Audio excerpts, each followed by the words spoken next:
কিছুদিন আগে একটা ছেলে বাইক অ্যাক্সিডেন্টে মারা যায়। ছেলেটিকে সন্ধ্যার দিকে দাফন করানো হয়। ছেলেটিকে যেখানে কবর দেওয়া হয় সেখানের পাশের রাস্তা দিয়ে আমি সচরাচর চলাচল করি। একদিন রাত 11টার দিকে যাওয়ার সময় বোবা কান্না ভেসে আসছে সেই নতুন কবর থেকে।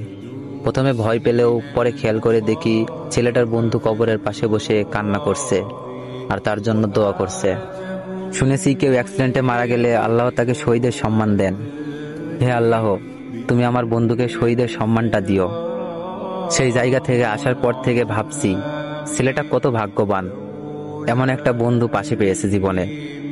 আল্লাহ, হাজারটা বন্ধুর দরকার নাই, এমন একটা বন্ধু দিও যে কবরের পাশে বসে কান্না করবে। আমিন।